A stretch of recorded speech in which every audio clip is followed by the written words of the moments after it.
언제나 의인 편에 계신 하나님이라는 제목으로 오늘 말씀의 은혜를 나누도록 하겠습니다. 세상 살기가 아무리 힘들고 어려워도 무조건 내 편이 되어주는 한 사람이 있으면 그 한 사람으로 인해서 모든 어려움과 그러한 힘듦을 참아내고 견뎌낼 수 있다라고 이야기를 합니다. 여러분은 어떻습니까? 여러분 주변에도 무조건 여러분 편이 되어주는 그 한 사람이 있습니까? 우리에게는 그러한 사람이 한 사람만이 아니라 여러 사람이 있습니다. 첫 번째로는 여러분들의 가족들이 그러한 것이지요. 그리고 두 번째로는 주 안의 모든 믿는 자들, 곧 교회에 속한 모든 성도들이 그러하다라고 할 수가 있습니다. 우리가 말로 다 표현을 하지는 못하지만 우리의 가족들은 분명 우리의 삶을 지탱해주는 든든한 울타리가 되어준다라고 하는 것이죠. 그리고 교회는 어떠합니까? 믿음으로 주 안에서 하나 된 형제들과 함께 모여서 주님 다시 만나게 될 그날을 소망하고 예배하는 우리의 영혼의 안식처가 되어준다라는 것이죠. 이와 같이 우리 곁에는 언제나 내 편이 되어주는 많은 사람들이 자리하고 있습니다. 그러나 내 편이 되어주는 사람들이 이것으로 끝이 나는 것은 아니다라는 것이죠. 오늘 잠언의 말씀은 가족이나 교회보다도 더 우리의 삶을 열렬히 지지해주고 또 오직 나만 지켜주고 바라봐 주시는 한 분이 계신다라고 말씀을 하고 있습니다. 그 분이 누구입니까? 바로 하늘에 계신 아버지 하나님이시다라는 것이죠. 잠언의 기자는 하나님께서 언제나 우리를 지켜보시고 우리 편이 되어주신다라고 우리에게 가르쳐 주고 있는 것입니다.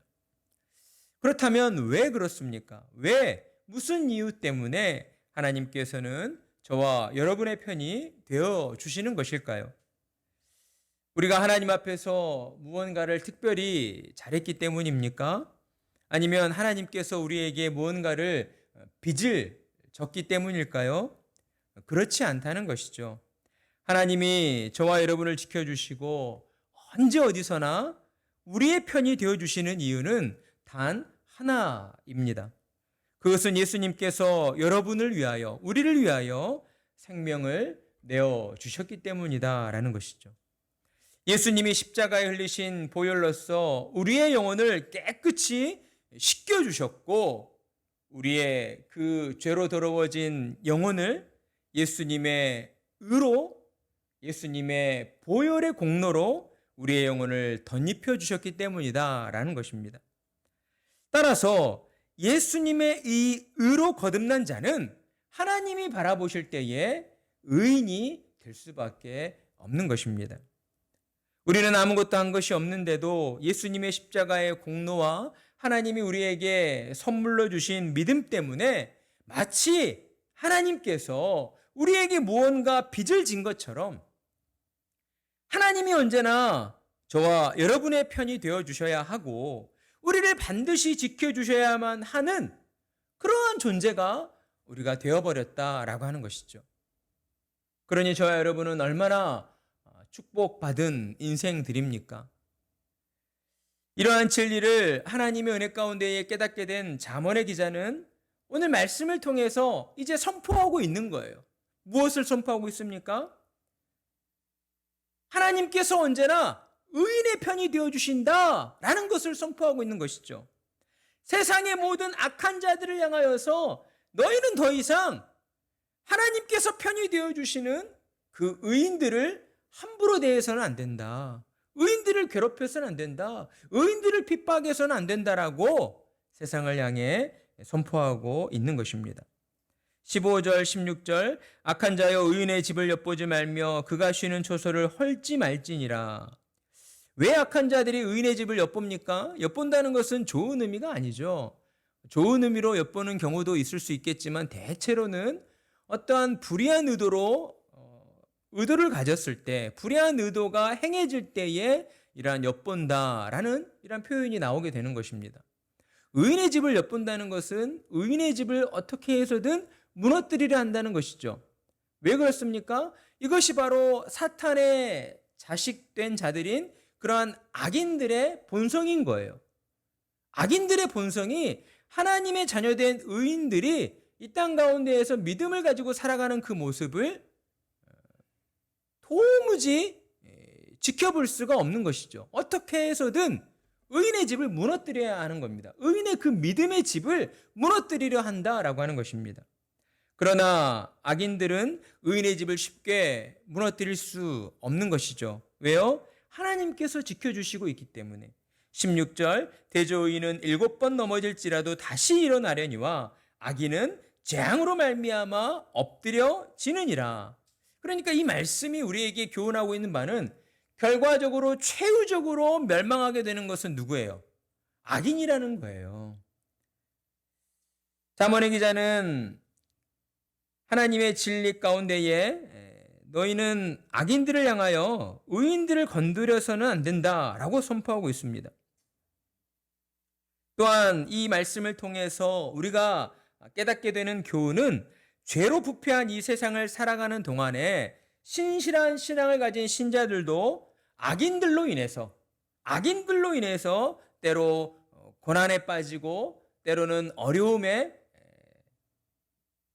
넘어질 때가 있다라고 하는 것입니다.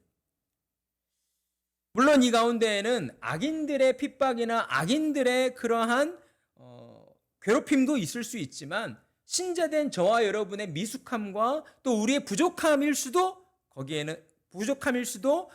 있다라고 하는 것이죠. 우리의 연약함으로 말미암아 때로는 악인이 쳐놓은 그러한 함정과 그물에 빠져서 우리가 때로는 넘어져서 그러한 고난을 당하는 그러한 일들이 저와 여러분의 삶 가운데에도 일어날 수가 있다라는 것입니다. 이것은 세상 사람들의 눈으로 볼 때에는 이상스럽게 보일 수가 있어요.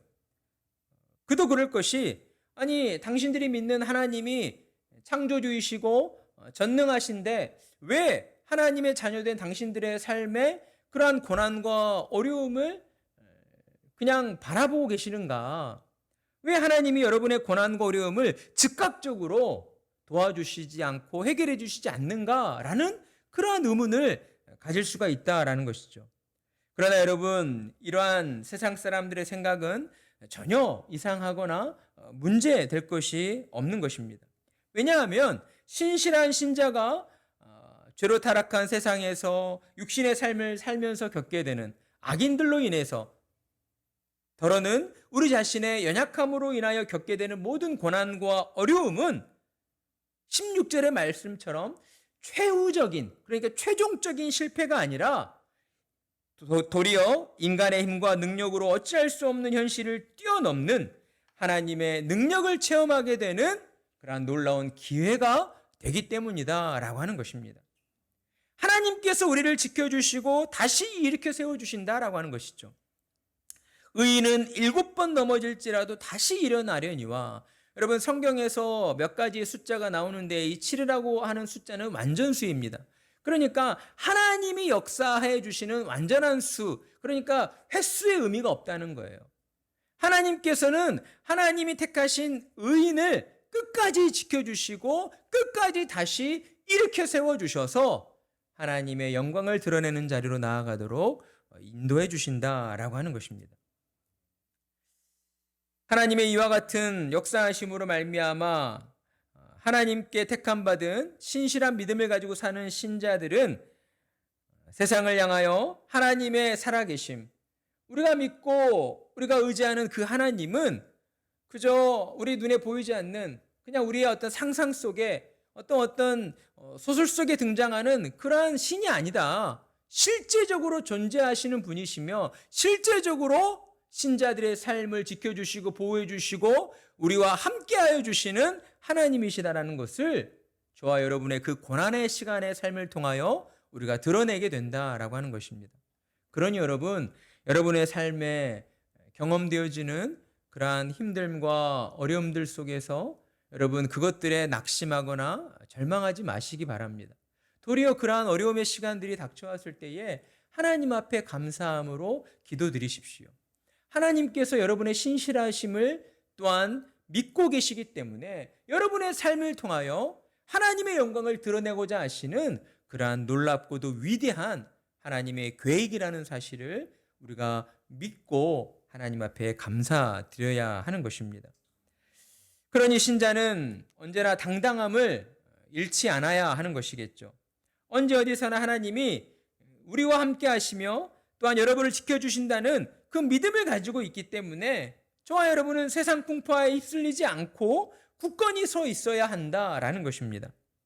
하나님은 우리를 마치 하나님 자신처럼 여겨주신다라고 말씀을 하고 계셔요. 만약에 어떠한 악인들이 저와 여러분을 핍박하고 어렵게 만든다라고 하면 하나님께서는 저와 여러분이 당하는 모든 고난과 어려움을 마치 하나님 자신이 당하시는 것처럼 그렇게 여기시고 우리를 괴롭히는 악인들을 향하여서 하나님의 그러한 진노의 재앙을 내리신다. 그들을 멸망시키시겠다라고 우리에게 약속해 주시고 있기 때문입니다. 우리는 하나님의 은혜 가운데에 반드시 다시 일어나게 되어 있습니다. 그러니 우리가 이 땅을 살면서 끝까지 붙들어야 하는 것은 하나님을 향한 믿음인 것이죠. 예수님께서도 주님 다시 오실 그날에 믿는 자들을 내가 볼 수 있겠느냐라고 말씀하셨습니다. 그러니까 우리가 살아가는 이 세상은요, 이 물질로 이루어진 세상은 주님이 말씀하신 것처럼 이제 점점 종말의 날을 향하여서 나아가고 있는 것입니다. 우리의 힘과 능력으로 어찌할 수 있는 것이 아니고 오직 하나님의 은혜로 말미암아 저와 여러분의 삶이 하나님의 나라를 향하여서 우리가 나아가고 있다라고 하는 것이죠. 그러니 저와 여러분은 이 땅을 살면서 비록 우리의 육신이 연약하여지고 우리의 육신이 날로 또 힘겨워지는 것은 분명하지만 우리가 끝까지 붙들어야 하는 것은 언제나 하나님을 향한 믿음이다라고 하는 것입니다. 하나님께서 신자된 저와 여러분을 지켜주시고 우리의 영혼 가운데에 은혜를 불어넣어 주셔서 우리의 삶은 결코 육신의 죽음으로 끝이 나는 것이 아니라 우리의 육신의 죽음 이후에 영원한 하나님 나라에서의 그 삶이 있다는 그러한 믿음을 가지고 저와 여러분은 육신의 삶 속에서 경험되어지는 모든 어려움들, 고난들 앞에서도 굴하지 아니하고 당당함을 잃지 않고 끝까지 하나님을 믿는 믿음을 가지고 나아가야 한다라고 하는 것이죠. 그러한 우리의 모습은 세상에 나아가 하나님을 알지 못하는 사람들과의 다른 모습으로 보여져야 할 것입니다. 그 대표적인 모습이 어떤 모습입니까? 우리 주님 예수님께서 우리에게 주신 새 계명, 내 원수를 사랑하라 라고 하신 이 말씀대로 우리는 어때요? 세상에 나아가서 나를 미워하고 우리를 힘들게 하고 우리의 마음에 어떤 어려움을 주는 그 한 사람을 우리가 대적하고 그들과 똑같이 미워하는 것이 아니라 그 사람들을 마음에 품고 하나님 앞에 기도하면서 하나님, 저분들을 불쌍히 여겨 주십시오. 저분들이 하나님을 알지 못하여서 세상 가운데에서 방황하며 살아가고 있습니다. 저들에게도 하나님의 은혜가 임하여서 나와 같이 예수님을 믿고 영원한 하나님 나라에 가게 되는, 천국에 가게 되는 그러한 은혜의 삶을 살도록 하나님 도와주십시오 라는 그러한 믿음의 자세를 우리가 가져야 한다라고 하는 것입니다. 하나님이 나를 지켜주시고 또 나의 모든 삶에 함께하여 주신다는 그 믿음을 가지고 살아갈 때에 우리는 더 많은 사람들을 품어주고 또 용서해주고 또 용납해 줄 수 있는 그러한 마음 따뜻한 사람들이 될 수가 있는 것입니다. 이 모든 일들이 하나님의 은혜로 말미암아 이루어지게 되는 일들이죠. 하나님의 은혜로서만 우리 안에 겉사람이 변화되어져서 우리가 새로운 사람으로 거듭나게 되어졌을 때에 전혀 이 세상에서는 볼 수 없는 그런 유별난 사람들이 우리가 되게 된다라고 하는 것입니다. 사랑하는 성도 여러분, 우리의 곁에서 우리를 지지해주고 응원해주는 우리의 사람들이 있습니다. 첫 번째는 우리의 가족들이고 두 번째는 하나님의 은혜로 거듭난 함께 교회에 속한 우리의 믿음의 성도들입니다. 하나님께서 또한 무엇보다도 저와 여러분의 삶을 지켜주시고 응원해 주시며 내 편이 되어 주신다라고 말씀을 하여 주십니다. 그러니 우리는 이 땅을 사는 동안 하나님의 은혜를 늘 강구하면서 언제 어디서나 믿음의 당당함을 잃지 않고 하나님의 영광을 위하여 살아가는 참으로 복된 믿음의 사람들이 되어야 하겠습니다. 그러한 은혜가 저와 여러분의 모든 삶에 충만하기를 간절한 마음으로 축복합니다.